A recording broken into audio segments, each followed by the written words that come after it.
కనీసం అతనేమడిగాడో కూడా నువ్వు చెప్పట్లేదు. పరిష్కారం అయ్యే అవకాశం ఉన్న మార్గాన్ని వదిలేసి అసలు హరిని వదిలేయమంటున్నావు. ఇదెక్కడ న్యాయం అన్నయ్య? అన్నయ్య ప్లీజ్, ఎప్పటికైనా హరి ఏమడిగాడో చెప్పు. అడగకూడదు అడిగితే నువ్వు చెప్పినట్టు హరిని వదిలేస్తా. నేను చెప్పిన మాటే వింటాను. ఏమన్నాడు ఏమన్నాడు ఏమన్నాడు? అందరూ ఇదే పాట. అర్థం చేసుకోలే? కారణం లేదా నేను కామ్గా ఉంటానని ఎందుకు అనుకుంటారు? ఓపెన్ చేసే మ్యాటర్ అయితే చేసేవాణ్ణిగా. ప్రియా, మరోసారి చెప్తున్నాను, వాడేం అడిగాడో నీకు అనవసరం. వాడు నీకు తగినవాడు కాదు. వాడిని వదిలే. వాడికి నీకు పెళ్లి జరగడం అసాధ్యం, అంతే. అయితే నేను బ్రతుకుండటం కూడా అసాధ్యం, అంతే.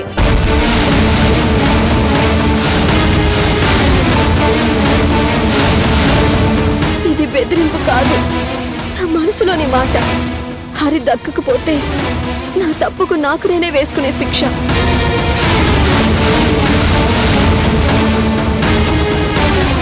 ఇక మీ ఇష్టం.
భారతి గారు కదా?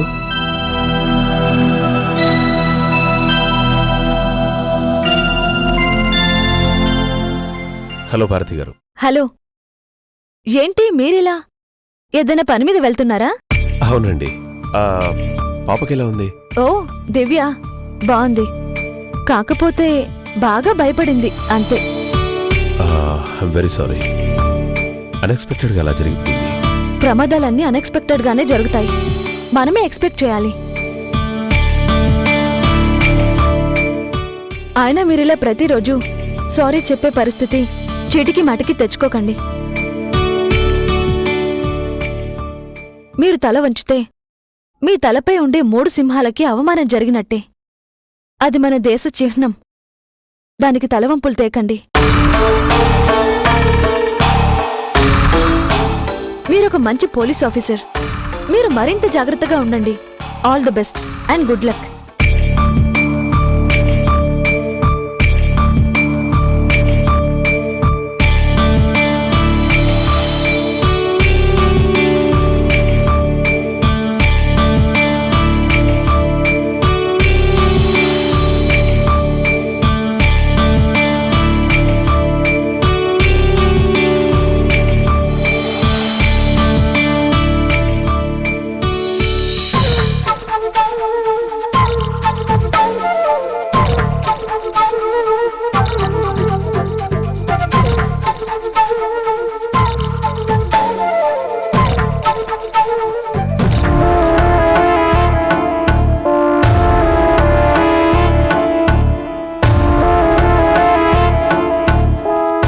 డాడీ రండి, కూర్చోండి.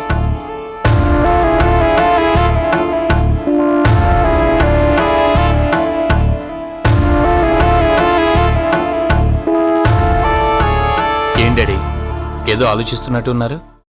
ఎందుకలా డల్గా ఉన్నారు? ఏం లేదురా, పెద్దాడి గురించే ఆలోచన. వాడికేమైంది డాడీ? వాడు బానే ఉన్నాడు కదా. అయితే గీతే నా గురించో ప్రియ గురించో మీరు టెన్షన్ పడాలి. వాడికేమైంది? అదేరా, వాడికి ఏమైందో నాకు అర్థం కావడం లేదు. కాని ఏదో అయింది. అంటే నువ్వు చూస్తున్నావుగా, మనసులో ఏముందో ఎవరికీ చెప్పడు. ఆ అమ్మాయి ఎవరు, ఎప్పుడు మనకు చూపిస్తాడో తెలీదు. ఆ పిల్ల కోసం బంగారం లాంటి వర్షను కాదన్నా, అది అంత కఠినంగా. వాళ్ళంతా ఎంత బాధపడుంటారు. వర్ష అయితే సూసైడ్ కూడా ప్రయత్నం చేసిందిగా. ఇక ప్రియ విషయం సరే, అది పొరపాటు చేసిందే అనుకో, సరిదిద్దుకునే అవకాశం వచ్చిందిగా. హరి ఆల్మోస్ట్ పెళ్లికి ఒప్పుకున్నట్టే కదా. అవును డాడీ, ఒప్పుకున్నట్టే. నాకైతే వాడు మాట తప్పకపోవచ్చు అనిపిస్తుంది. కానీ వాడేదో కండిషన్ పెట్టాడట కదా. అదే నేను చెప్పబోయేది. మగాడన్నాక 100 కండిషన్లు పెడతాడు. అది మన జుట్టు వాడి చేతికి చిక్కినప్పుడు మరీ పెడతాడు. ఏదో వర్ష పుణ్యాన వాడు ఆ మాత్రం మన మాట విని ప్రియను చేసుకుంటానన్నాడు. వర్ష పుణ్యాన వాడు ఆ మాత్రం మన మాట విని ప్రియను చేసుకుంటానన్నాడు. కండిషన్ పెడితే పెట్టాడు. కనీసం వాడు ఏమడిగాడో కూడా మనకు తెలియడం లేదు కదా. ఆస్తి అడిగాడా, అంతస్తు కోరుకున్నాడా? ఏమడిగినా ఎంత అడిగినా ఇవ్వడానికి మనం రెడీగానే ఉన్నాగా. ఒక్కగానొక్క కూతురు కోసం యావదాస్తిని ఇవ్వడానికైనా సిద్ధమేనని చెప్పానుగా. పోనీ అలాంటి అభ్యంతరాలు ఏమైనా ఆదిత్యకు ఉన్నాయా అంటే అదీ లేదు. వాడు కూడా రెడీయే అంటాడు. కానీ ఏమడిగాడో చెప్పడు. పెళ్లి అసాధ్యం అంటాడు. ఎలారా వాడితో చచ్చేది? మీరేం వరి అవ్వకండి డాడీ, నేను వాడితో మాట్లాడతాను. ఏమోరా, ఏం జరుగుతుందో నాకంతా అయోమయంగా ఉంది. అవును డాడీ, ఈ మధ్య వాడు చిరుబుర్లాడుతున్నట్టుగానే ఉన్నాడు. ఆ రోజు ల్యాప్టాప్ విషయంలో ప్రియ మీద ఎంతగా ఫైర్ అయిపోయాడు. చివరికి మన మీద కూడా చాలా కోపం వచ్చింది వాడికి. అసలు వాడు మన దగ్గర ఏదో దాచాలని చూస్తున్నాడు డాడీ. అది వాడు లవ్ విషయంలో చూసాం, మళ్ళీ ఇప్పుడు ఈ ప్రియ విషయంలో చూస్తున్నాం. రామ్నీడ్ అంకుల్ వచ్చి వర్ష విషయం చెప్పేదాకా ఆకాంక్ష వర్ష ఇద్దరు ఒకరేనని, తను ఎన్నో ఏళ్ల బట్టి వీడిని ప్రేమిస్తుందని, ఇద్దరి మధ్య చాలా గొడవలయ్యాయని ఇవేవీ మనకు తెలీదు.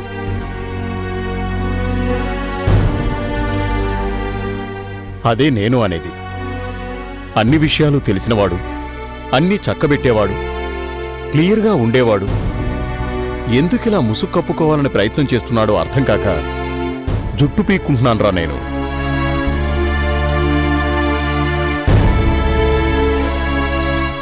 మీరేం వరి అవ్వకండి డాడీ, నేను ఒకసారి వాడితో క్లియర్గా మాట్లాడతాను. బహుశా వాడు నా దగ్గర ఓపెన్ అవుతాడని అనుకుంటున్నాను.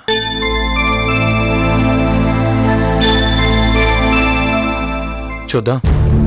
ముందు వాడి మనసులో ఏముందో తెలుసుకుంటే మీరన్నట్టుగా అన్నీ సర్దుకుంటాయని నా నమ్మకం. మీరైతే ఏం టెన్షన్ పడకండి. ఏమండి, ఎక్కడున్నారు? ఇదిగో ఇదో టెన్షన్.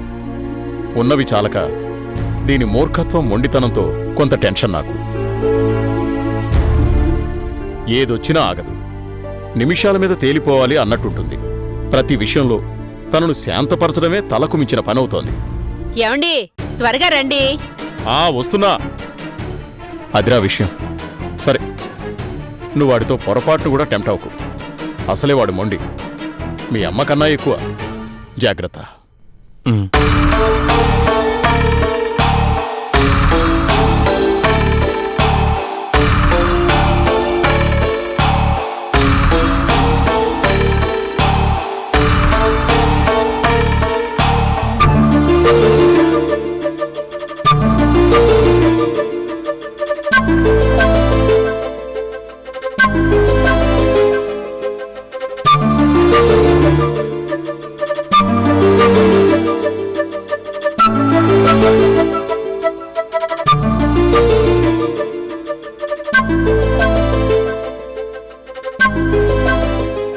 ఏంటమ్మా, ఎవరికోసం ఎదురు చూస్తున్నావు? ఇంకెవరికోసం చూస్తాను? నీకోసమే చూస్తున్నాను. అవును, ఇవాళ ఆలస్యమైంది ఎందుకని? రోజు కన్నా 10 నిమిషాలు ఎక్కువైంది. అది ఆలస్యమా? అయినా నా కోసం ఇలా ఎదురు చూడ్డం ఎందుకు? కాసేపు అలా నడుం వలిస్తే తప్ప? నేనేమైనా చిన్నపిల్లనా? చిన్నపిల్లవి కాదు గనకనే భయం. నీ ముక్కు సుడితనం ఎక్కడ నీకు చిక్కులు తెచ్చిపెడుతుందేమోనని అనుక్షణం భయపడుతున్నానే. నువ్వు భయపడ్డమా? ఎన్నో కష్టాల్ని ధైర్యంగా ఎదుర్కొన్న దానివి.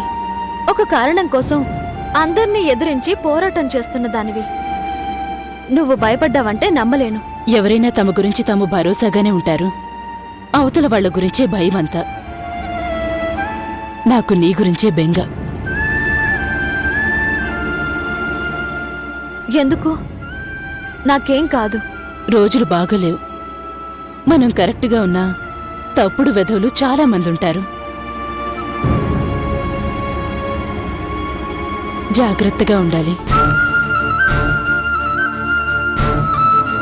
అర్థం చేసుకోవే.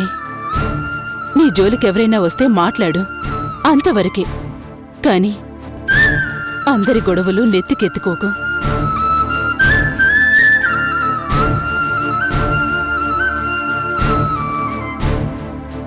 మా అమ్మవు కదూ, ఎంతైనా ఆడపిల్లవి. కాస్త పట్టు విడుపు ఉండాలి తల్లి. చూడమ్మా, నా గురించి నీకు బాగా తెలుసు. సమాజంలో బ్రతుకుతున్నప్పుడు దాని పట్ల బాధ్యత ఉండాలి.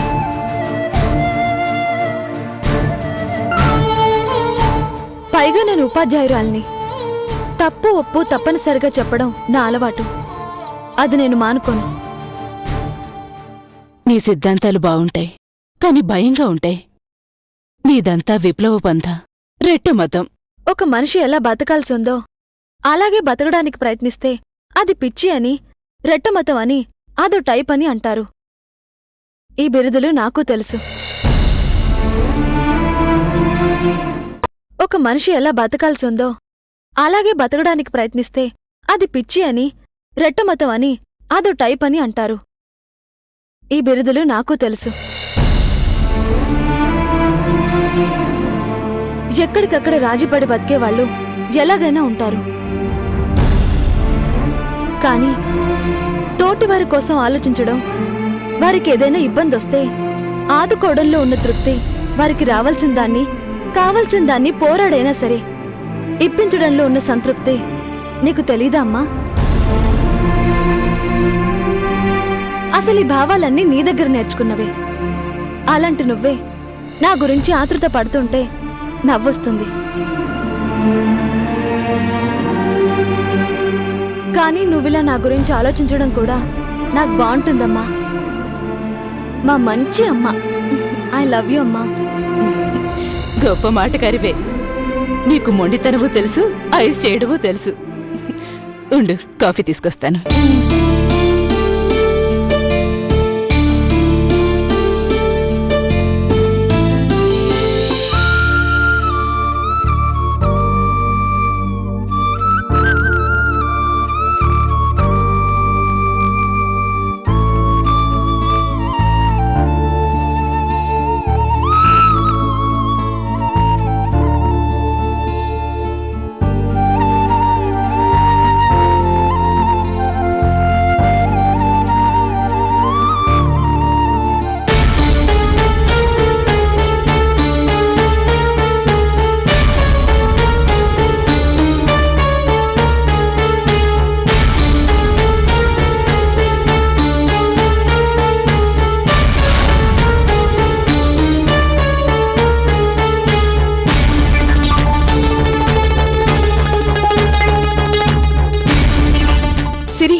ఎవరు నువ్వు? అడుక్కునే వాళ్ళు అలా పేరు పెట్టి పిలవకూడదు. సిరి, అక్కడ పట్టుకుని అడుక్కునేదాన్నంటావా? అక్క? ఎవరక్క? ఎవరికక్క? మా అక్క ఎప్పుడో చచ్చిపోయింది.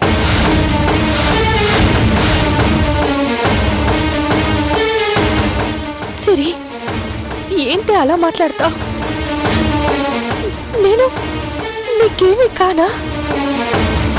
ఇలా లేనిపోని వరుసలు కలుపుకొని అడ్డమైన వాళ్ళు చాలా మంది వస్తుంటారు, జాగ్రత్తగా ఉండు అని మా భారతి చెప్తూ ఉంటుంది.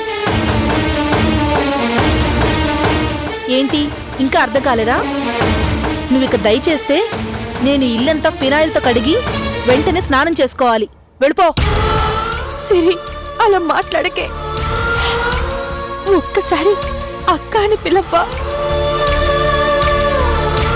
నా అనేవారు లేక, మెట్టనింట్లో మనుషులా చూసేవారు లేక, తోడబుట్టిందని వస్తే నువ్వు చీదరించుకుంటున్నావా? నాలుక నడవడి మంచివి కానప్పుడు ఎవరైనా ఈసడించుకుంటారు. మా నాన్న చనిపోయిన తర్వాత నాకు మాత్రం ఎవరున్నారు? అయినా సమాజంలో నాకొక గౌరవం ఉంది, మనిషిగా గుర్తింపు ఉంది. ఎందుకు? మంచిగా బ్రతుకుతున్నాను కనుక. నువ్విప్పుడు టీచర్ వట కదా? అవును, టీచర్నే. నీలాగా చీటర్ని కాదు.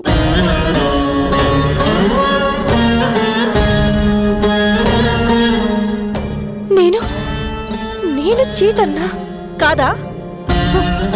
నాన్నని మోసం చేశావు, ఆయన పోయారు. బావగారిని మోసం చేశావు, పోయేవారే. అదృష్టం బాగుండి బ్రతికి బయటపడ్డారు. పెద్ద బావగారిని నీలాగే పశువు అనుకుని పరాభావం చేయబోయావు.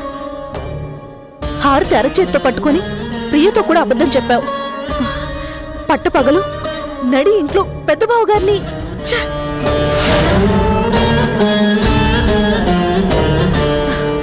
నువ్వసలు మనిషివే కాదు. అసలు నీ గురించి నాకెందుకు? నువ్వెక్కడ చేస్తే నాకెందుకు? ఎందుకొచ్చావు? ఒక్కసారి నాన్నగారి ఫోటో చూసి ఆయన గదిలో తిరగాలనుంది సిరి.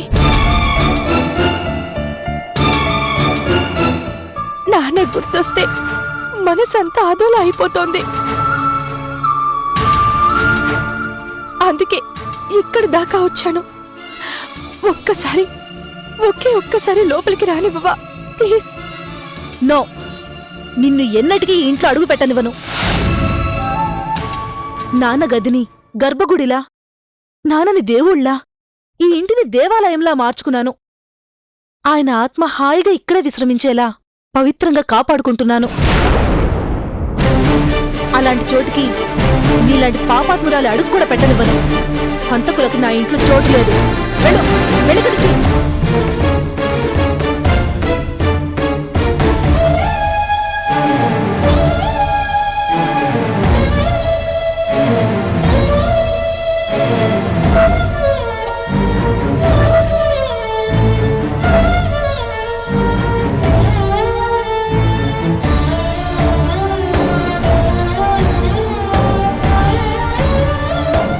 ఆగు.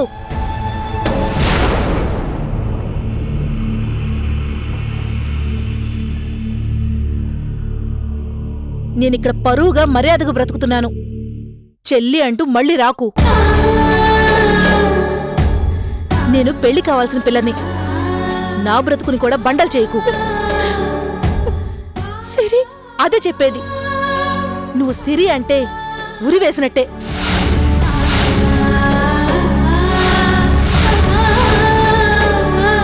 నాకున్న కాస్త పరువును కూడా పోగొట్టకు. ఇంకెప్పుడు ఈ వీధిలోకి కూడా రావద్దు. వెళ్ళు.